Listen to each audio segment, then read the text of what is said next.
Okay. So, hey there, Adam. Oh, it says our internet Hi, connection. David. Hi. Okay. It says our internet connection is unstable, but I hope it's okay. How are you doing? I'm doing well today. Yes, thank you. How are you? I'm okay. We just had our Thanksgiving holiday, which we all have turkey, and nobody really likes turkey, but you kind of have to have it anyway. It's just the thing. Um, so Yeah. anyway, it's also kind of a conflicted holiday because it's sort of like Columbus Day. It's kind of has a the under or not even the undertow of being kind of like indigenous cultures destruction celebration or something like that. I mean, I think that's how one has to think of it to some degree in reality. But anyway, so we wanted to talk about your experience on the committee. Yeah. And just to be clear, we did actually had done an interview, which then suddenly it was sort of going to run after the release, but then suddenly it was delayed, and so we didn't run that interview. I didn't run that interview, so we're doing this again. So why don't I first ask you just how you even got on the committee and why you decided to do that? Yeah. So I got on the committee because in 2017, I think it must have been shortly after I was diagnosed with having ME, I got involved with ME Action UK and started doing a little bit of volunteering with them. I remember at the time we were writing a parliamentary briefing that was from all the Forward ME charity groups, and they were sort of allocating different sections to different charities. And I took on the section on the NICE guidelines. So I had to go out and do all the research, pull everything together and put it into that parliamentary briefing. And that was a really interesting experience. I worked with some really enthusiastic volunteers who knew so much about the science, and I had to kind of dive in order to kind of wrap my head around it all.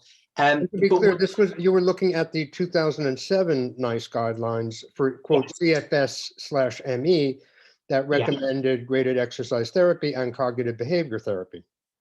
Exactly. And we were. This was for Carol Moynihan. This was for Carol Moynihan. Carol Moynihan's hearings. Was it the parliamentary? That's correct. Okay. Yeah, that's correct. So I wrote the final section ended up being used on NICE 2007 CG 53 as it was called.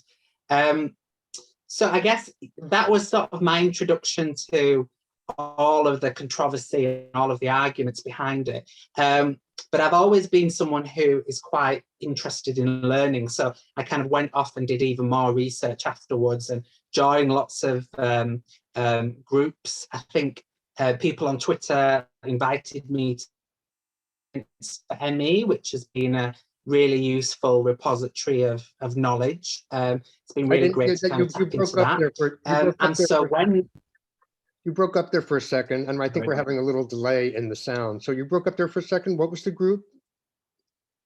The group was Science for ME. Oh, Science for ME. Okay, the forum. Yes, exactly. Okay. So then when there was a call for people to attend the stakeholder meetings, I decided to attend. At the time, they were only allowing one from each different organisation. So, I was trying to find a local organisation I could attend on behalf of. And I was really lucky to sit on a table with Jonathan Edwards, who is a well-respected researcher and clinician. Obviously, his experience is in rheumatology, but he knows a lot about trial design. And there was Rupert Franklin as well from NICE. And I sat on that table. We had some really interesting discussions. And it just made me convinced that I had to attend those committee meetings because you could tell that there was some differences in opinions, but there was a lot of things that people seemed to agree on. And I just felt that it needed someone like me who could articulate the issues, quite reasonably well, without getting sidetracked. Because one of the problems that we had when we went to the stakeholder engagement meeting was that everybody sort of had their own little pet theories or their little pet project or their pet peeve, and then they would kind of hijack the discussion for half an hour talking about something that wasn't very relevant. And so I was always trying to bring it back to what was relevant. So I decided I had to be on the committee, and so I applied.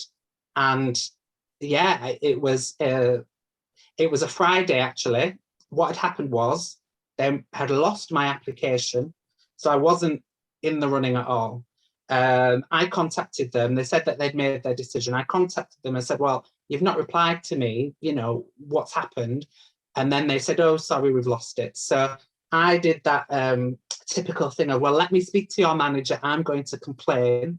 The next thing I knew, I got an invitation to an interview on the Friday. And then on the Monday, they told me that I got it. So I obviously went to that meeting with Laura Finlay, Peter Barry. I think Rupert was probably there, and Kate Kelly, I think, was there. And so I must have impressed them, because on the Monday, straight away, they were like, yeah, you've got it. I possibly wouldn't have got there if I didn't threaten to complain. So yes, it's always good. My mother taught me, always ask for the supervisor. If you don't get satisfaction, I've used that lesson all my life. So exactly. Good that you know. So if people get nothing else out of this interview, at least they might learn, always ask for the supervisor if you don't get what you want.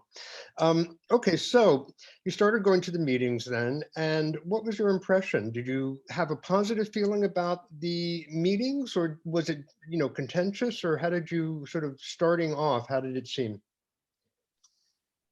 So that's a good question, because obviously halfway through COVID happened to interrupt things. But when we first started the meetings, it did feel very amicable. We would have coffee breaks where we could all drink tea and coffee and have biscuits and cakes together. We would eat lunch together because we all got offered lunch in the hotel where we were staying.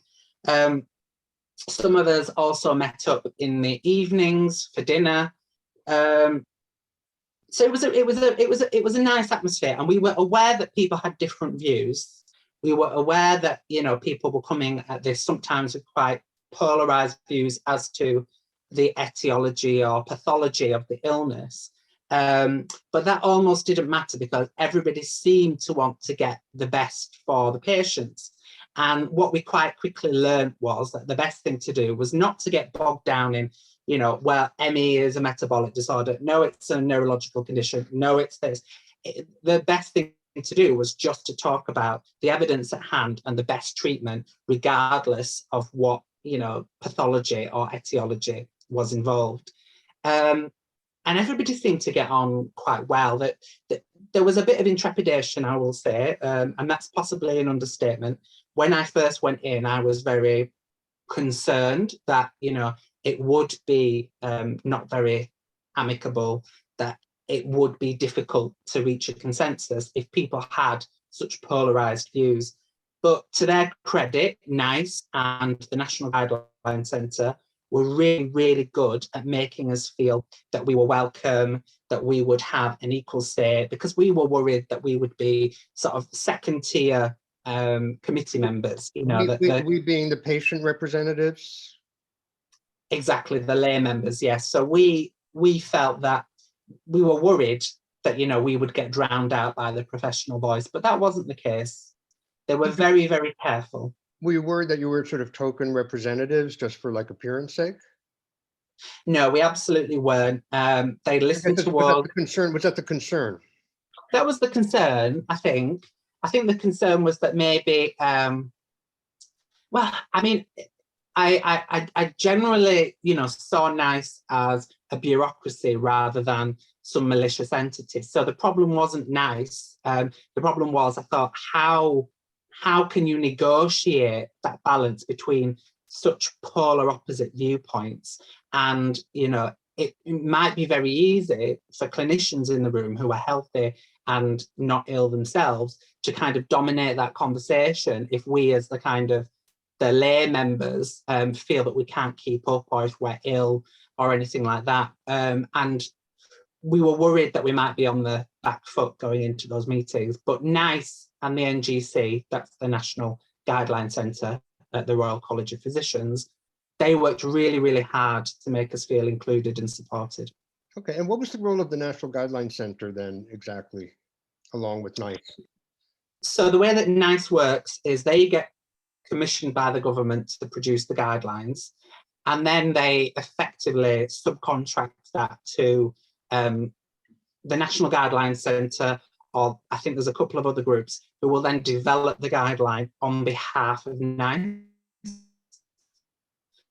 And one of those, obviously, the National Guideline Centre, is housed within the Royal College of Physicians. Which parts did I break up over? Do you want me to repeat? Yes, because there was some breakup there in the recording, so I want to repeat that. Yeah. Okay. So NICE basically subcontracts the development to the National Guideline Centre, or one of a couple of other choices, I believe. So the National Guideline Centre is housed within the Royal College of Physicians, but is sort of semi-autonomous because they feel more attached to NICE than to, say, the Royal College of Physicians, which is why, you know, during the consultation, you might get quite outspoken views from the Royal College of Physicians, you know, even though it's their colleagues who developed the guideline, because they're not really, they don't share an office or anything. It's more that they're just housed within the same organisation. So that's more of a bureaucratic decision than an operational link between them. Okay. Exactly, yeah. Okay. So did the lay representatives, did you sort of consult together and come up with a strategy to sort of avoid some of the questions or the issues you're raising about possibly being tokens or possibly being dominated by the clinicians and the other experts? There wasn't a formal strategy, but obviously we talked a lot to each other. We talked about the issues we were concerned about before we went in. You know, there was a lot of reassuring from NICE and the NGC to make us feel confident that we weren't just going to be ignored or steamrolled or anything like that. It was helpful that there were 5 of us, I will say, because if one of us was ill, then it meant that somebody else could be there to represent. You know, there was always 4 other people. And I think most of it, I attended every single meeting. Not everybody else did, even on the professional side, but I was determined to attend all of them. But even where people couldn't attend, it was helpful to have other people who could pick up the slack. And we did, you know, we did keep in touch. So if I knew that someone wasn't going to be at the next session and they said, oh, my experience as a carer is this, or my experience as a parent is this, then I would be able to go into that meeting and say, oh, well, actually, so-and-so had given me their perspective, so we might want to think about that. Okay. Now, what was the process? How did the development proceed? So it was a very long process, but we started off initially with the scope. The scope was much something that we could shape too much, because the scope was based on what NICE was commissioned to do. So that's why things like etiology and pathophysiology and things weren't included within the guideline, because that wasn't within our remit. The remit was management, diagnosis, and, you know, it was pretty narrow. But based on the scope, and I think the scope did have some tweaking based on the stakeholder engagement workshops that had happened previously that I'd attended. But once the scope had been developed and was brought to us, we had to come up with a protocol. Now, I say we did that because it was more that the chair and the kind of the technical team and the National Guideline Centre kind of told us what needed to be in a kind of in a protocol, because obviously, you know, we were technically minded in that sense. And then they would ask us questions and be like, okay, so do we need to think about this? How do we decide, how to measure this? Which criteria are important for patients? Which outcomes are they most concerned about? And so we gave lots of lists and lots of answers, which they then compiled into what was quite a thorough protocol. So if you notice, they didn't just pool lots of things together. They looked at lots of different outcomes and they looked at them separately because, for example, the Cochrane review of exercise and CBT, it just mushed together all exercise interventions and then claimed, a moderate effect for a non-zero, benefit, which is meaningless anyway. But by putting all those things together, it doesn't make sense. So NICE were very clear about the fact that actually this trial didn't look the same as that trial, and that one didn't look the same as this one. So it would be wrong of us to do that. So they said, should we clump them, or is it more accurate to, look at the separate outcomes? And that's what they ended up doing. And they were very, very thorough, I have to say. I mean, so the protocol was basically a roadmap to how you were going to do the analysis and what you were going to do, like a trial protocol. Okay. Exactly. Has that been published actually, or is that available? The protocol? I think the protocol is included in all of the reams and reams of evidence. Yeah. a lot of things to look through. Yeah. So, okay, so then you had a protocol, and then how did the process proceed? I mean, how contentious was it, given the contentiousness of the overall issue, and how did people get along during those discussions? Well, we had to make some decisions before we were allowed to look at the evidence. So, for example, things like whether to downgrade if post-exertional malaise wasn't a required feature. We had to make that decision before we looked at the evidence, because otherwise, obviously, that would bias the appraisal of that outcome. So we had to make some decisions beforehand, and then the technical team basically presented their findings, and they said, based on the protocol, based on the instructions you've given us, these are the findings. And it was very difficult to argue with that, because when it's there in front of you in black and white, it shows you that they've gone through a process, they've in the evidence. Okay, you're breaking introduce bias or other risks. You broke up again right there. I'm not sure what the problem is, so I didn't hear that. The last bit that you had to make those decisions before you actually looked at the evidence. So those were the decisions about rating down for imprecision or whatever it was called, or rating. Yeah. How you were going to assess the evidence. Okay, were those contentious decisions? I mean, for example, not having PEM. I mean, that, as we know, most of the studies of CBT and GET are based on Oxford criteria or Fukuda criteria or Fukuda criteria, which don't require PEM. So that would sort of automatically leave many of those, in a worse situation. Was that a contentious decision? It actually wasn't. I mean, that was what was surprising, was that everybody in the room agreed that post-exertional malaise was a mandatory symptom. And everybody who was a clinician in that room said, we diagnose patients only if they have post-exertional malaise. There was a little bit of, I would say, disagreement or misunderstanding on what it meant, because I think some people had a different conception of what PEM was at certain points, but that came up later, I think. But at the beginning, when we were talking about, yes, it must include post-exertional malaise, that was something that the whole committee agreed on, and it was something that we agreed before we looked at the evidence. Okay. What were some other decisions you had to make before you looked at the evidence that might have been contentious or could have been contentious? I guess, so normally when they analyse outcomes at NICE, they look for outcomes that are, the furthest on so they can see what the effect is more likely to be in routine clinical settings. So, not just 26 weeks, but actually at 2 years or whatever. So they said to us, that is what we usually do.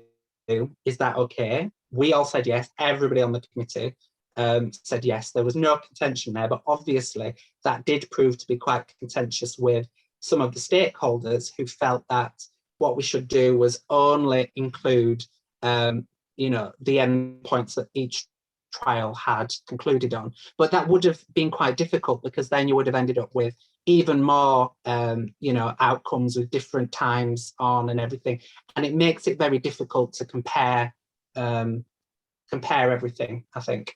So But now they wanted the outcomes to be the ones immediately after that were reported as primary outcomes in the study, even if there was a follow-up study that showed there was no long-term benefit. So the idea and that was a number of stakeholders had said that, I think. But why do you think they agreed to these things in the beginning, knowing that they were going to, they should have realized, presumably they realized that these were going to cause problems down the line for the perspective of those who were in favor of these treatments? Well, no one on the committee objected to that approach. So, and even after, all the information came in from the consultation, they still didn't think that that was the wrong decision, because NICE had explained that that was usual practice, that's how they did it, and we all agreed that that was the most appropriate way to ascertain the effectiveness of the treatments. So really, it was just some of the stakeholders who were complaining about that, and not committee members. We were all pretty much agreed we were all pretty much agreed that that was the right thing to do. So where did contention come in? What were the contentious points? At what points was there a lot of contention over what to put in? The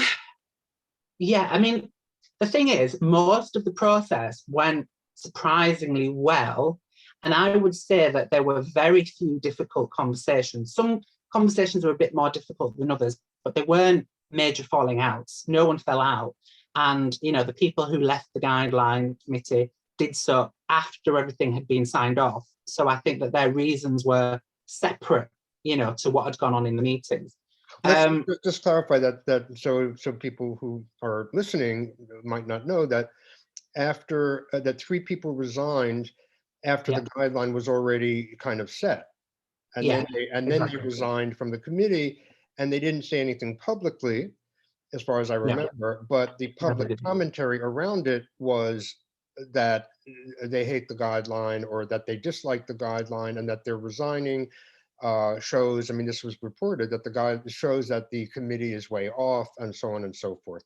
So that was the reporting from the fallout of 3 people resigning before the end. How did that play in the committee? What was the reason given for their resigning, or did they give reasons, or did you have any insight into that? So all I know is what I have been told, and I know that in one of the cases, for example, it was personal. A member of the committee had experienced some personal situations that, I think it was to do with Twitter and people, saying not very nice things, and so they had left for that reason. I'm not sure why the other 2 left. I think that there was some bullying that went on not from committee members, people outside the committee putting pressure on their colleagues within the committee. And I think that it perhaps made it quite difficult for some of those people. And everybody on the committee, I think, did a really, really good job, and tried their best and wanted to help patients. But of course, there were people outside the committee that had vested interests who tried every single dirty tactic that they could, to put pressure on people. And I think that's where some of the problem would have been. And I imagine that people went through the process of the committee. They were like, okay, this is what was agreed. But they maybe felt, I don't know, that they're under a lot of pressure, and it would have been easier to step away from the guideline rather than be called to answer, because some of them were being called to answer. One person had mentioned being, dragged into a meeting where they had to account for a patient who refused treatment based on the draft guidelines, and it was somehow, their fault because they had allowed this to pass. And that, to me, is very manipulative behavior. I see. Okay.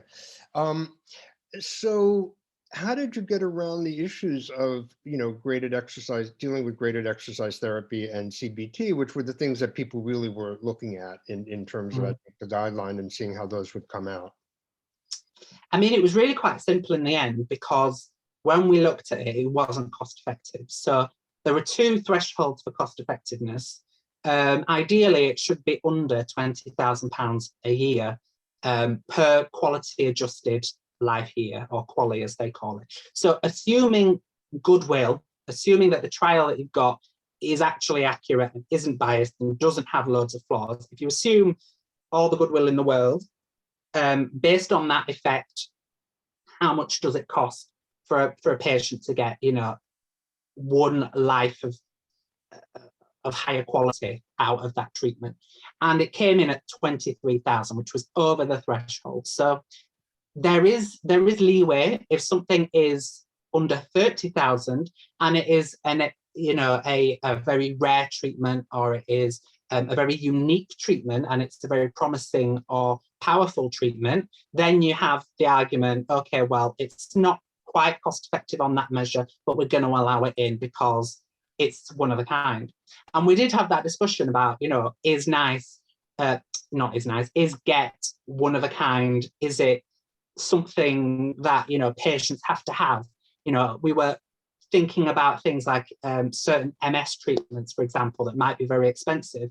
If that treatment is really, really effective, then the NHS will say, okay, we will accept it anyway, even though it's a bit too expensive. But the case was that wasn't the case, We looked at graded exercise therapy. It was all low and very low quality. So it would have been hard to make the case that it was a uniquely powerful and useful treatment, because actually the evidence suggests it's not very useful. And it's also very difficult to ascertain which elements of graded exercise therapy may work and which ones may not. And there was a lot of difference between trials and protocols and things. It just made it really, really difficult to be sure that we could recommend, X, Y, and Z and say this is going to work. And the threshold was 30,000 or 20,000?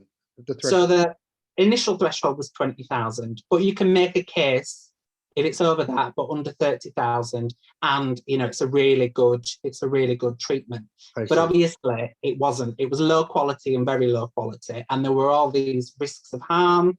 There had just been the Cumberledge report, which Laura Finlay was very knowledgeable about. She had quite a lot of familiarity with that, and so we did discuss the which report? The Cumberledge report, which was a really important report that came out on vaginal mesh. So vaginal mesh caused loads and loads of problems. People hadn't been listened to about harms. The fact that it had to go to that level meant that it was a big deal. And one of the lessons of that was that, we need to listen to patients, and we need to listen to women, especially because it was about women's healthcare. And so we just didn't feel we could justify it based on all of that evidence together. And how about CBT? CBT was a bit more mixed. People on both sides of the debate, as it were, felt that there was a role for it. But also people thought, it's not the panacea that it's being presented as. It's not a treatment. It's not a curative treatment. And all of the clinicians in the room who, offered it agreed it's not a curative treatment, which is why we initially agreed the wording, it shouldn't be offered to cure or treat ME/CFS. But because there was a bit more of a mixed view towards CBT, and some people felt it might be helpful in a supportive role, I was a bit more skeptical, but I was happy to go with the consensus on that. It's very hard to be, just one or two of you saying we really, really, really don't want this, when everybody else is saying, well, maybe in certain circumstances. And so we knew that that would be a compromise. And the compromise was you can offer it to support people, because lots of people do say that they find supportive CBT useful. And that was where the compromise came in. And, you know, I was also aware that partially, you know, we would have to compromise on some elements, because you compromise here so that you can get something else through there. Do you see what I mean? And we've been very, you know, I personally been very firm on, I don't think graded exercise therapy is worth putting in. And so I thought it was acceptable to be a bit more flexible with CBT if everybody else, you know, felt that it would go in. And so when there was some, so you had the draft came out, then obviously there was a lot of contention from certain reporters. And then the responses came in, and then the publication was delayed, and people were, you know, concerned about what that meant. Did you have concerns about the delay, or did you sort of see it as really just because of the you know, the volume of responses during the consultancy period? Well, for starters, it was the biggest response they'd ever had. So they had the most responses to any NICE guideline ever. And the previous record holder had been the CG53, so in 2007. So you know, this was unique. The only thing that had come close was the chronic pain guideline, but we kind of knocked that out of the water. So it was an exceptionally large response, and it was very, very detailed critique and very, very detailed feedback from everybody, from, you know, both sides. So we had to go through that and be very thorough. I feel, you know, a lot of sympathy for Peter Barrett, Laura Finlay, and Kate Kelly, who went through every single response and had to come up with every single, you know, point and come up with a response on behalf of the guideline committee. Some of that obviously was just copy and paste, because a lot of the same themes kind of emerged. Right. But it was really, really grueling work for them, so they had to do that. And the other thing was, I think NICE was aware that this was a highly unusual level of scrutiny that they were undergoing.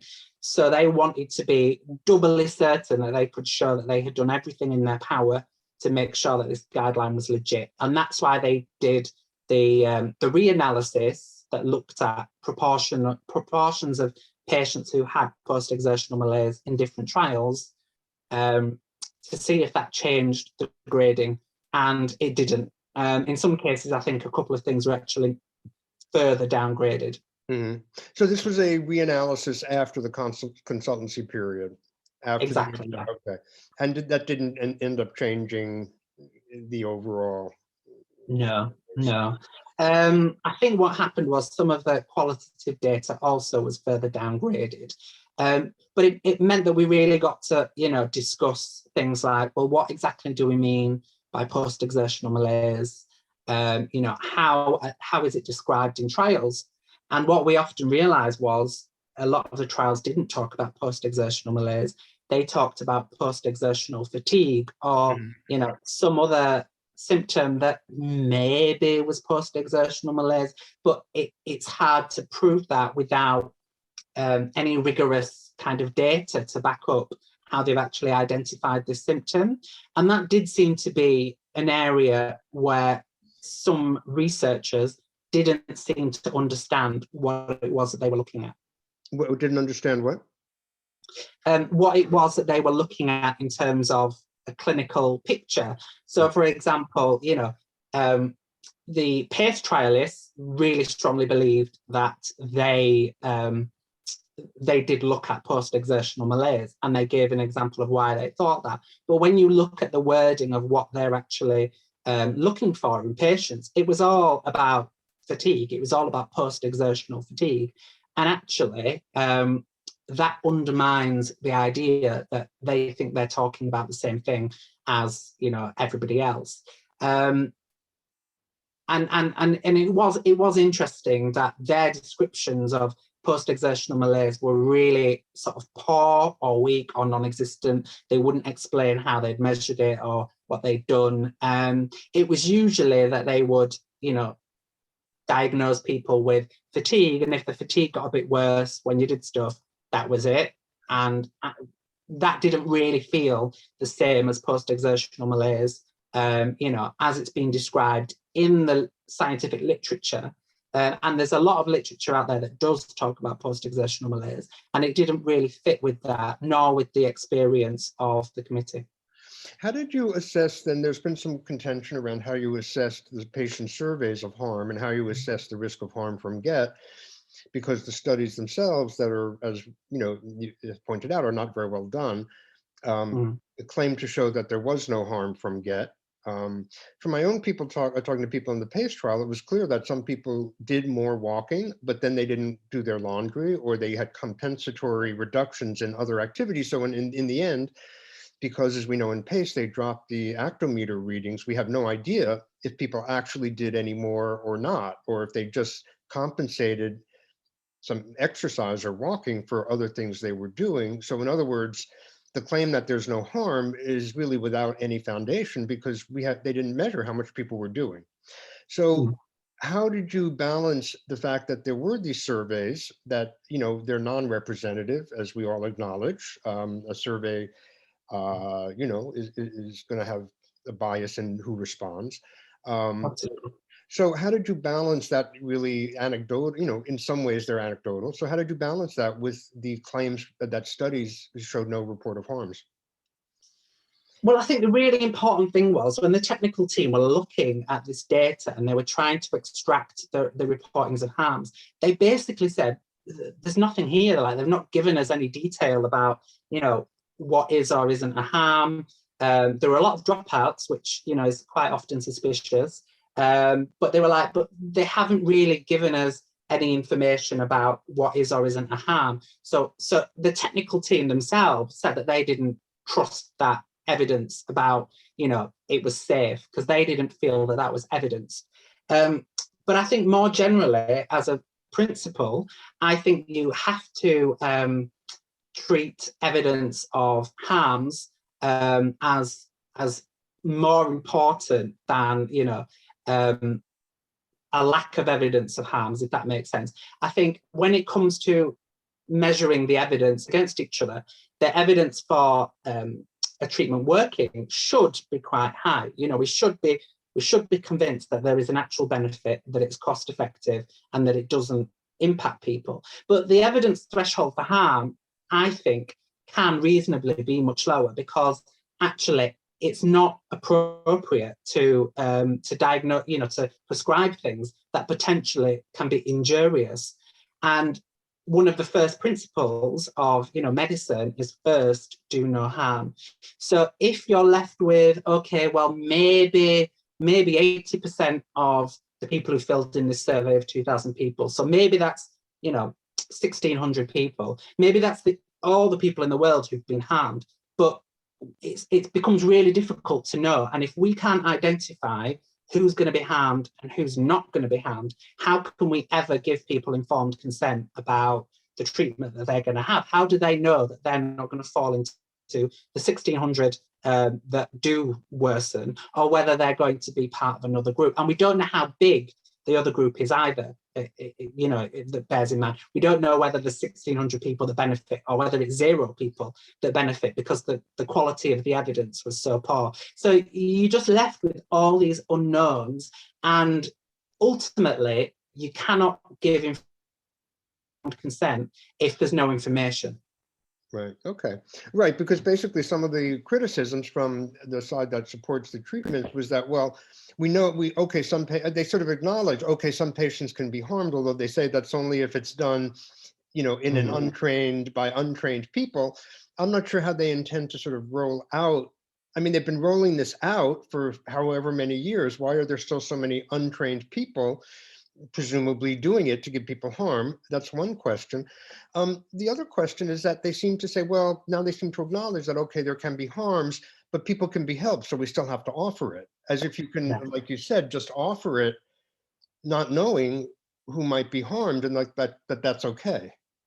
Exactly. And so I'll answer both parts of those questions. So the first part, that it's untrained people that are delivering it and harming people, that is definitely not true, because there were people at various stages that I've met that claimed to be delivering successful, positive get. You know, I met a number of people at the initial stakeholder meetings. I worked with a range of people over the committee meetings. We had expert witnesses. The people who say that they're delivering it well are also the people who we receive complaints about.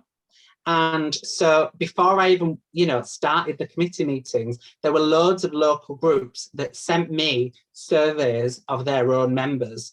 So, for example, they would say, right, we're from Bath and Bristol, and this is the experiences that we've got.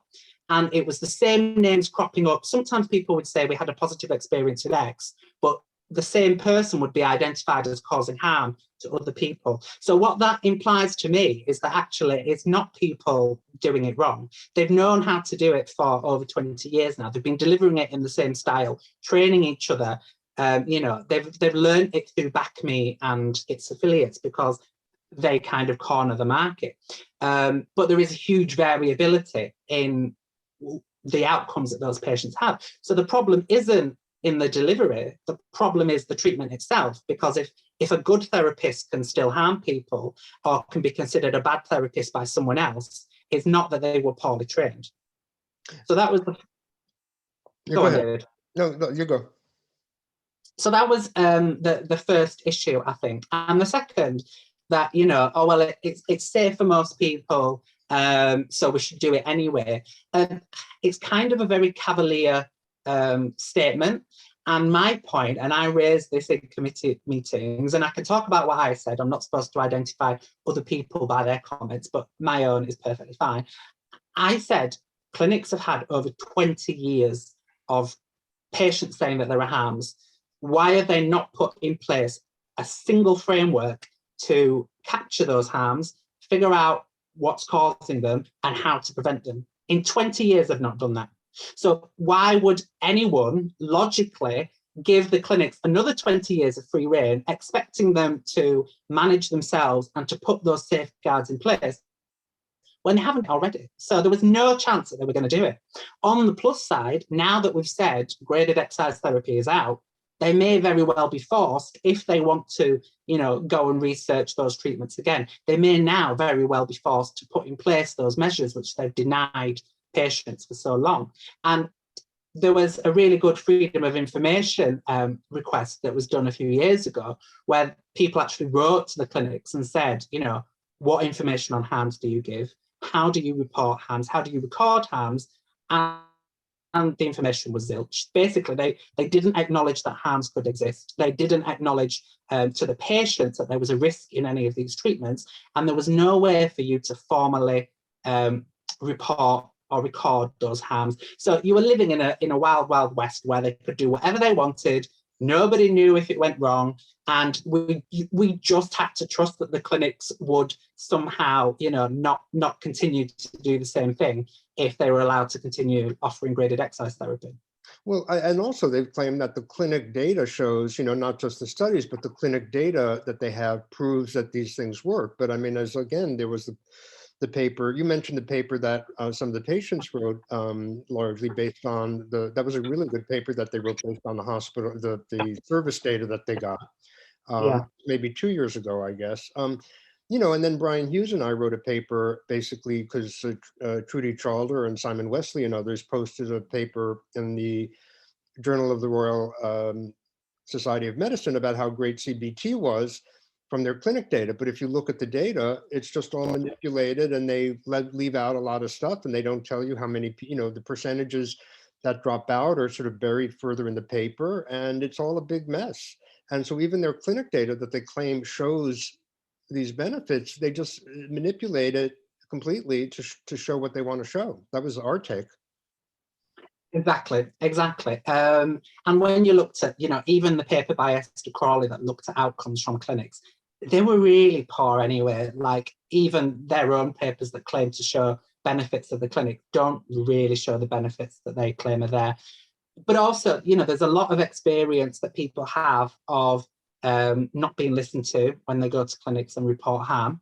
My own personal experience was I went to a clinic, I was shown a PDF of activity management and graded exercise therapy. That was the treatment that I'd received, just to be clear. And then on my follow-up, when I went back, I said I'd been doing some pacing with a heart rate monitor and, you know, my symptoms had stabilized. But he wouldn't listen to me on the details. He just wrote to my GP and said, Adam is benefiting from the evidence-based method, i.e. graded exercise therapy. Even though I'd specifically said that the PDF had been useless and I'd not had any other treatment. So me reading a PDF and doing my own, you know, pacing was shown as a benefit for their clinic. And they never once gave me a survey or a questionnaire to fill in to say, how did you think our clinic went? How do you think your treatment went? Did you benefit? Did you not? He just said that it was an improvement. It was recorded on my records as an improvement. And no doubt that exact same clinician has then gone on to report, you see, another person cured, another person treated with GET. That's 100% success rate for us. But of course, it's 100% if you make it up yourself or you just don't listen to the patients, you know? And which clinic were you at? Which NHS trust area? So I'm based in Salford. So I don't know if the person who was there at the time is still there now. I did have a very good person who diagnosed me, but she went off and became private. But she later treated Merin Croft, so I suspect that she's half decent. But people have complained about Salford Royal because they claim that they're still offering GET at the moment, even after the new NICE guidelines. Mm-hmm. It may be that they've not, you know, had time to catch up with everything, and that's being charitable. But my experience was he heard what he wanted to hear, didn't really listen, and that's what went on the files. So how can we be sure that that's not happening everywhere? Now, did long COVID come up during the debates? Because from my perspective, this was clearly also somewhat of a proxy fight over long COVID. Implicitly, if not explicitly, you know, obviously it becomes harder to make an argument that long COVID is psychogenic or is based on, you know, people need exercise or that they need this and that. Because many of the long COVID patients are getting diagnosed with ME. So was long COVID a presence in the room, or was it, you know, an explicit one or an implicit one? Well, obviously the COVID sort of outbreak happened while we were all having meetings. And I remember us saying before long COVID was a thing, many of us said, oh, this is going to lead to a, you know, an absolute shit show because there's going to be loads of people that are going to get long COVID and they're going to, you know, probably fall under an ME diagnosis. Obviously, we didn't use the term long COVID because we actually didn't know what it was going to be, but we predicted it in the group. Everybody, you know, was like, yeah, we think this is going to be a major issue. And then it started happening and we did have discussions around it, but obviously it wasn't within the scope to talk about long COVID. We couldn't really have much of a say on long COVID either. Peter and Laura did write a response to the consultation on the long COVID guideline. But, you know, that, and they sort of summarized our findings, but it didn't really go beyond that. We did offer at one point for our committee to also do a rapid guideline for long COVID, because we said, obviously, we've got experience of ME, you know, it will be transferable knowledge, but they preferred to kind of get an independent committee that was separate from ours, which I suppose in the long run was probably politically savvy of them, because they wouldn't want, you know, double the amount of stress, I guess. What was your reaction then to the delay? The delay, the final delay was a sucker punch, and I can't. For those who don't know, I should probably say, so the guideline was scheduled to be released August 18th. We had had a conversation like this a couple of days before, or maybe 3 days before, that I was going to post after it was released. Then on the 17th, NICE announced that they were delaying or halting. It wasn't really clear. They said delaying for an unspecified period of time. Because it seemed there had been objections from some highly placed, you know, well-known people and so on and so forth, and there was obviously contention. that was very shocking from my perspective, because it would be very hard to imagine the Institute of Medicine, say, announcing the day before the end of a 4-year process, that they were delaying guidelines because of some objections after they had completely followed their own system for developing guidelines. So it was rather shocking that that would happen. Having said that, how did the committee respond, or how did the lay people respond? We were really naturally upset because we didn't understand why it happened, and it hadn't been explained to us at that point. And I think I now understand the reasons behind it. I think actually it was probably a canny move by NICE, because it stayed, the worst of the critique. I think what had happened was various people had reached out to NICE about, to complain, but I think there was also a hint that there was going to be a negative pushback on the day of publication, and that there would be a media blitz basically saying that the guideline was crap, everybody had fallen out, there was no consensus, and it would have completely detracted from whatever the messages of the guideline were. And so the next 10 years, this whole guideline would have been marred by that negative publicity. So I think they thought that by pausing it, all of those newspapers suddenly had to scrap all those embargo, those articles based on the embargoed release, because suddenly the guideline wasn't coming out. So everybody who'd written an attack piece, they suddenly had to decide whether to hold on to it and save it for a later date, or whether to just move on and cover the next news story. And so obviously there were some negative stories that did come out ultimately when the guideline was published. I think there were a lot fewer than there would have been, because I think most publications that had their attack pieces lined up will have moved on to something else. And, in the interim, it lost a lot of momentum. So in that sense, it was kind of a stroke of genius, but it was also risky in that NICE had done a lot to build up trust from patients and the patient community.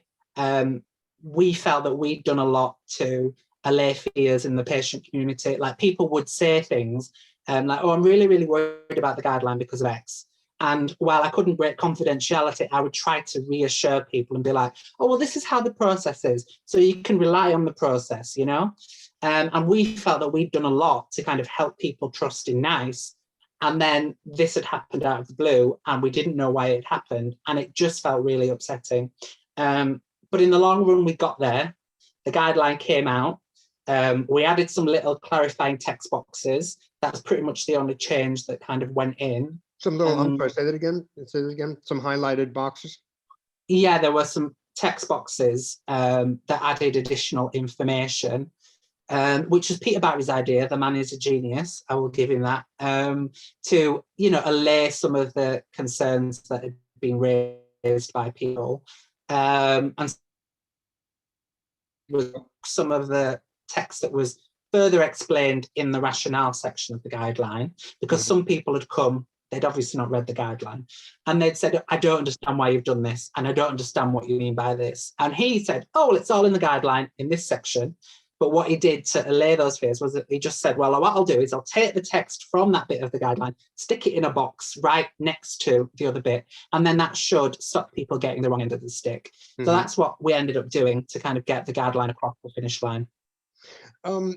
So do you feel that I know what I was going to ask also. So during the course of it, this is my own personal interest, during the course of it, I was sort of analyzing studies and sending you and a few of the other lay people and some of the other people I know in the committee, if I had written about something about the lightning process, or I sort of CC'd the committee members on some of my communications with people related to studies and so on, to alert you, no, don't take the get set follow-up as if, they had to correct that, because basically they claimed they forgot to put in the highlights of that study that there actually were no differences at the end. That somehow was not a relevant point that needed to be in the highlights of the study, so they had to correct that. So I'm just wondering if my initiative in keeping you all sort of informed of these things was helpful, or was something that was useful. Well, I think it was definitely helpful in reminding people of the key arguments. But one thing I will say, because some people will say, why did they take the trials at face value or whatever? What NICE did, which is actually very clever, is they don't base their findings on the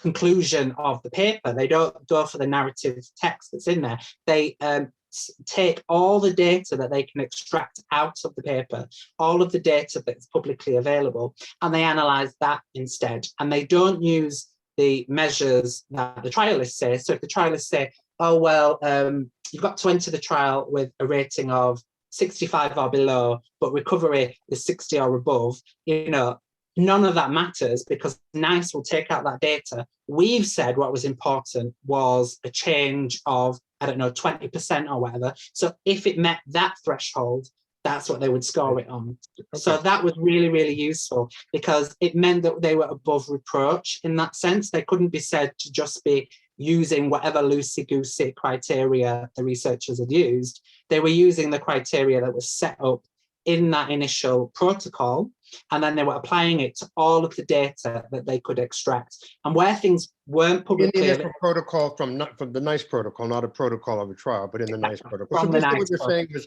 that the system that they used was able to sort of step back from the spin or propaganda surrounding the presentation of data in many of these studies.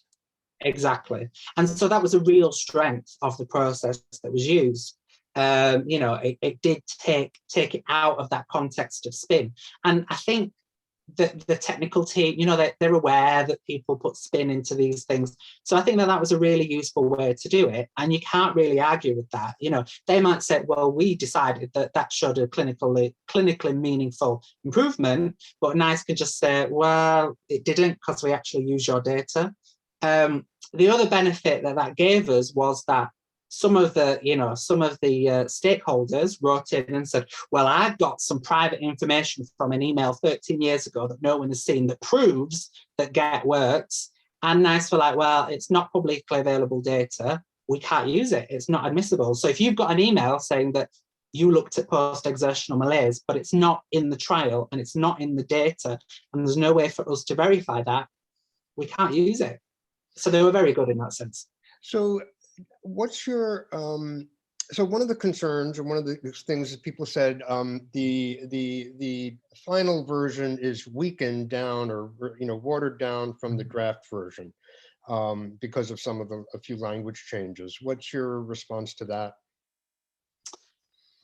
Well, I mean, the draft was always going to be a draft. It was wordier than it needed to be, and it had lots of repetition in. One of the more difficult discussions was whether to put the word exercise in, for example, because many of us felt, oh, it gives the wrong impression. But there was also the point that, well, actually, some people really do want to do some form of exercise. And if we don't talk about exercise whatsoever, then is there the risk that people will offer exercise on their own without any guidance? So we were kind of like, okay, we don't want it in. Some people want it in, but we don't want it in. Maybe the compromise is that we do put it in, but we specify what it absolutely shouldn't entail and what the ideal version of that might be. And I think, yes, it's not as strong as the draft guideline. And, if it were up to me, I would make lots of changes. But the thing is, it was always going to be a compromise, because you've got all these people who have to interpret the information, the data that's in front of them. They have to be driven by that. And then they have to take into account all the varied experiences that are around the table, that are clinical experiences or lived experiences, and then come to an agreement on it. And because the evidence base is so poor and is so weak, it's going to be very difficult to get something that everybody can agree on and that is absolutely perfect. So what we did was we got something that everybody felt, okay, we can stand behind this, and we are willing to publish this, and it may have had some compromises in it, but I think that's the way that the world works. And sometimes you can't let the good enough be the enemy of the perfect, so. Right. Oh, and what about there are some people who are really, really dislike, or the term MECFS, and just want to use the ME terminology and the ME, the international consensus criteria only, which obviously doesn't really get addressed in the guidelines. So have you heard from some of those people, or what from some of the people in those groups about their feelings about the guidelines, and how do you respond to that? Yeah, I mean, it's a bit of a distraction and a waste of time, really, isn't it, at this point? Because when we sat down to have those meetings, we did discuss that at the very beginning, but the answer was very swift, very clear. Look, we don't decide on the committee doesn't decide on the title. The commission name is what the name will be. So NICE decided it was going to be the guideline for MECFS, and they thankfully changed it to MECFS rather than CFSME, and that was it. Like, we couldn't have changed the title of that, no more than somebody who's doing the multiple sclerosis guideline could decide that they want to change the name of that to, encephalomyelitis disseminata. It wasn't up to us. So we could have argued about that until we were blue in the face, but it would have had no impact because it was beyond our power to change. What about the charge from the proponents of CBT and GET that you created a new definition of the illness? I mean, it just goes to show how little reading they do and the actual literature that's out there, don't you think? I mean, it's not a new guideline. So it's not a new set of criteria. It is essentially a modified version of the IOM criteria. Institute of Medicine. Institute of Medicine, yeah. And we tweaked it. There were a couple of reasons for that. The first was that we identified which sets of criteria were the strongest in terms of how they were developed. Most of the criteria, such as Fukuda or Oxford, had a very non-transparent process, seemed to be based on the opinion of one person or a small group of people. They didn't look like they'd been produced in a very robust manner. The ones that looked the most robust were NICE 2007, although with caveats, and the IOM. The NICE 2007 caveats were that, it had a consultation, but there were people who rightly criticised the criteria used at the time, and that not all of those concerns had necessarily been addressed, and also that the guideline had not had a balance of committee members in terms of professions and things like that, whereas our committee had a really broad range of expertise. So what we thought we would do is we would do something that had a similarly broad committee basis, that was consensus driven, that would also be put out for consultation. But we identified that a weakness of that model was that there was no empirical data there to do that. So we looked for any imperial data that there was to show which symptoms or cluster of symptoms were the best at picking out people with MECFS rather than other things. And what we discovered was that Leonard Jason had done his own 4-item empiric criteria, which were post-exertional malaise, fatigue, unrefreshing sleep, and 2 neurocognitive symptoms. So when we bore in mind, all right, the best process was the IOM process, but it lacked this empirical data, but there is that from Jason. And actually, they really marry up quite well. That was what we decided, well, yeah, okay, so that justifies the use of IOM, but modifying it slightly. When we looked at, whether orthostatic intolerance should be an and/or with cognitive impairment, when we looked at the numbers, it was usually 90 to 95% for cognitive impairment in terms of, the numbers of patients who had that. Whereas for OI, it ranged quite low to about 40%, up to maybe 80%. And so that looked like it was a less necessary criterion. And we also thought, there may not be the expertise as well to diagnose or to look at OI currently in the country. So we thought, I think we're on safe ground here if we go with the 4 main criteria. The OI becomes an optional criteria, which it still is. And then we clarify the terminology a bit for the NHS, because not everybody who is going to be diagnosing ME/CFS is going to read thousands of papers like we did. And so that's why we went into a lot more detail in what those symptoms mean. And I just think it's a much more workable version of the IOM. And some of the complaints about the IOM was that a GP who doesn't know what they're doing using that criteria may diagnose someone with an alternative diagnosis because, they're just looking at post-exertional malaise, don't really understand what it is. There's no deeper description. And so they think, oh, well, the person's getting a bit worse. So after exercise, so that counts, and then diagnosing them. So we were a bit more specific in terms of what those symptoms actually were and what they meant. And did you look at the CCC, the Canadian consensus criteria and the international consensus criteria? And so what was your decision thought about those two? Yeah, we did. And we talked about the benefit of inclusion versus exclusion. And again, that sort of backed up the IOM because it seemed to be sort of somewhere in the middle. What we found was that actually requiring patients to have more symptoms didn't necessarily mean that you're only selecting patients with ME. It just means that you're selecting patients with more symptoms.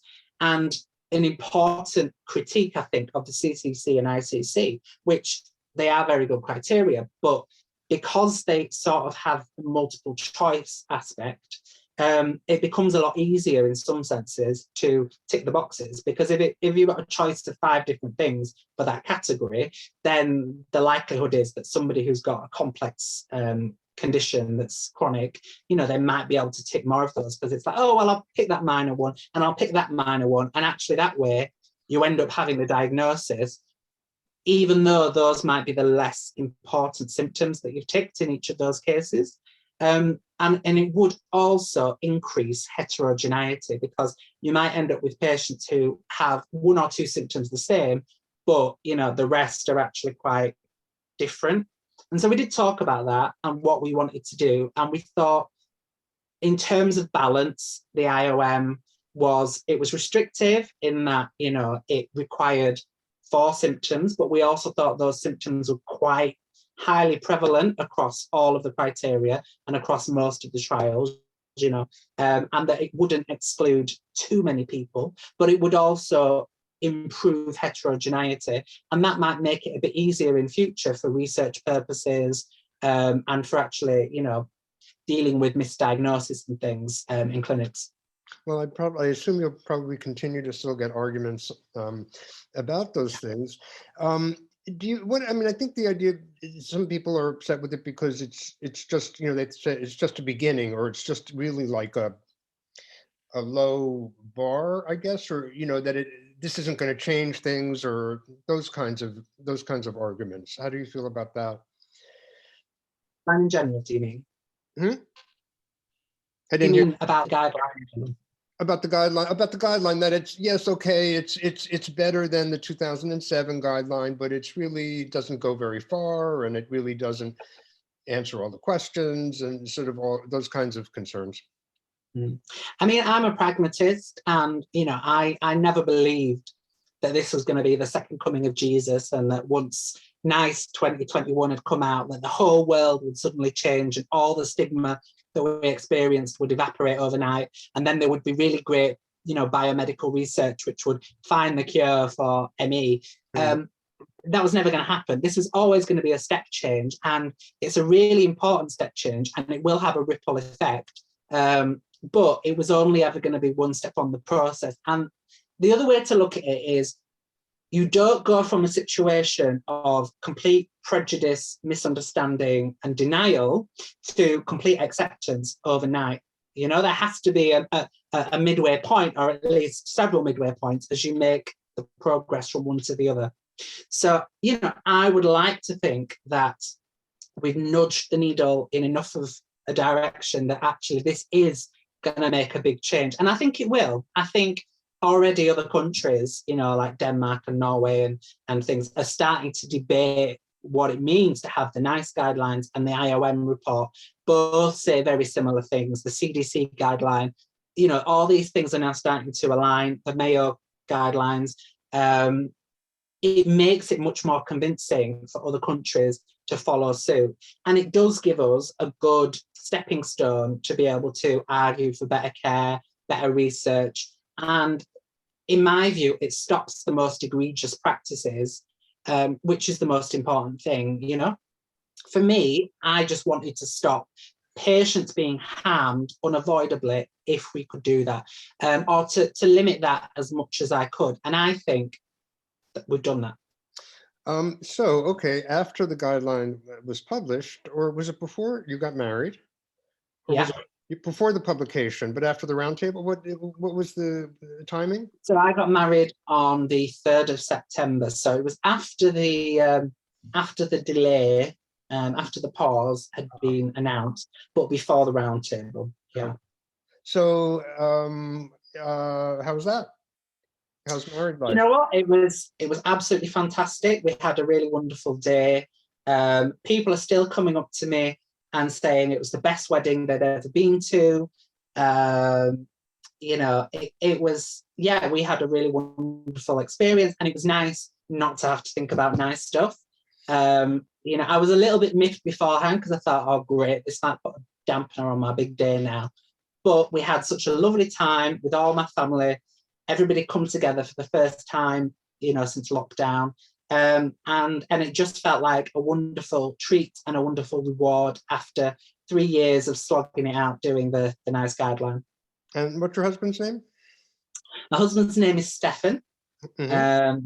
Yeah, and he accompanied me to lots of the meetings. He didn't come in the room, but NICE were very good. They did pay a sort of an allowance for carers to come and things, and he was allowed to stay in the hotel with me, and so that made things a lot easier. But he's been there all the way through the process, listening to me, you know, complaining and grumbling, or getting really excited, or talking about the, you know, the depths of research and study and all these complicated things, which I'm sure he has no interest in.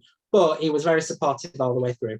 Okay. And nothing on the committee, there was no homophobic anything, or nobody expressed nothing like that? Okay, well, that was good. No, I would say that everybody on the committee got on really, really well, I have to say. And, you know, me and the other lay members remarked a few times to people how surprised we were by a number of people on the committee, because they were really nice to us. We got on really, really well. At least in the meetings, you know, their focus was genuinely on what was best for patients. Have you been in touch with some of the committee members who had other perspectives since the guideline was published, or since, you know, after the meetings have been all over?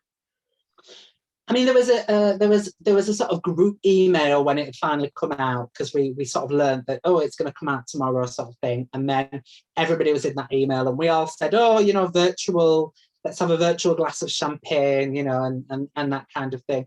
And everybody was friendly and quite nice in it. And that was it, really.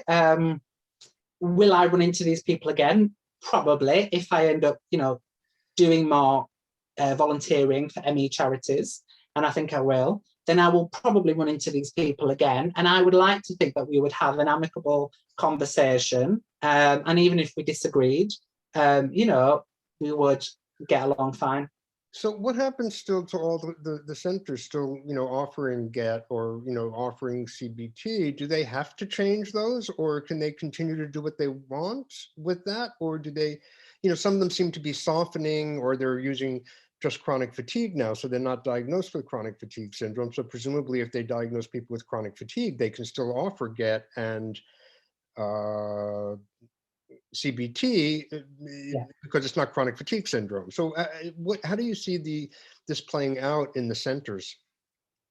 Well, I think that there will, you know, people who are going to break rules are going to break rules. You know, I think in that sense, there'll be some people who will try to flout those rules or skirt the rules and will be up to mischief. I think in general, they probably can do what they want to do within reason, but it'll be very hard for them to get funding from commissioners if they don't make a very strong case why they're going against the NICE guidelines.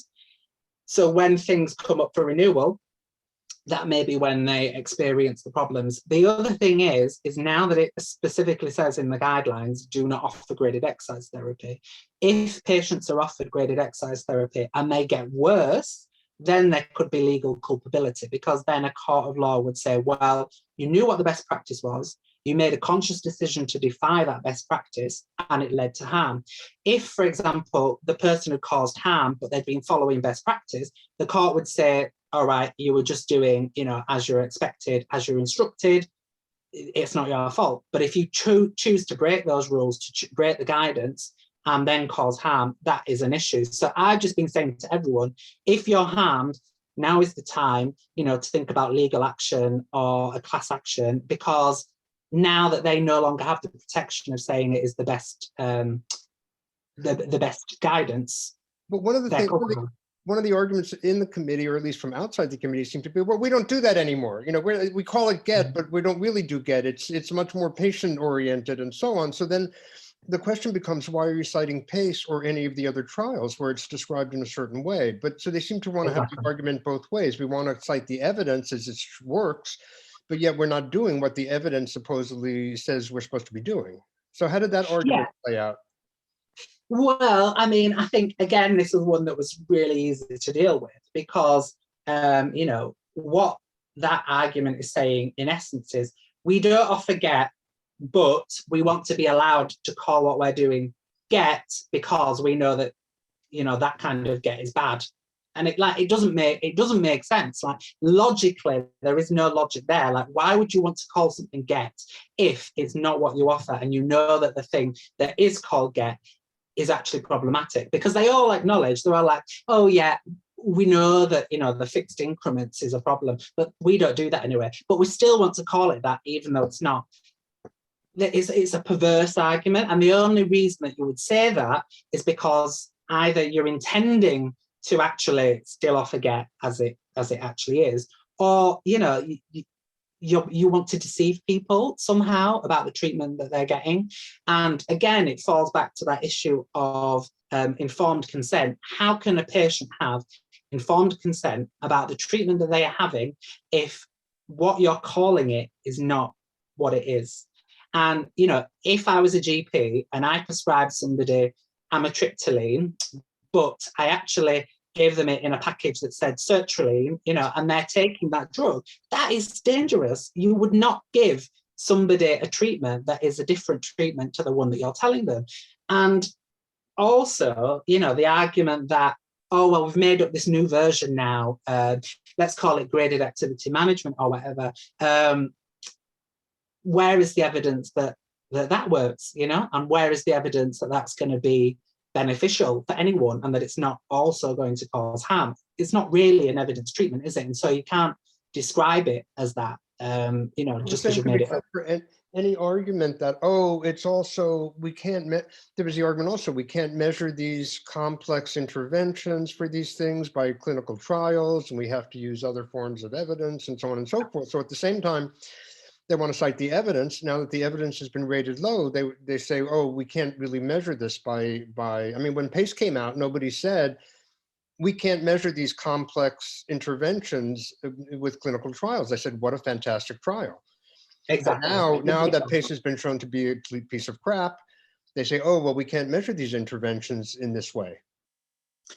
I mean, yeah, these people have always had moving goalposts, do you know what I mean? And they'll say anything to justify their arguments. And I think probably maybe they're used to dealing with people that haven't delved very deeply into the literature, into the knowledge. And so they just take their word for it, So maybe they're telling the average person, oh, this is what we did and this is why it's great. And that person who doesn't look at it closely is like, oh, all right, that sounds plausible. But for anyone who has looked at it, and who has looked at the evidence and has gone into it in detail, would immediately see the problems, with that line of argument. And it's a have your cake and eat it kind of argument, isn't it? So. Okay. Listen, I've taken up more than an hour of your time, almost an hour and a half. So I think it's probably long for some people to listen to, so they may have to listen to it in segments if they want to. But thank you, Adam. I'm glad we were able to do this again. Congratulations again on your wedding. and you're Thank married. you. It's fantastic. And I look forward to meeting when I'm finally able to come back, when I finally manage to get back to UK. Yeah, it'd be great to meet up, David. Yeah, and thank you very much for this lovely chat. Okay, thanks. I'm ending it now. Bye. Thanks. Bye.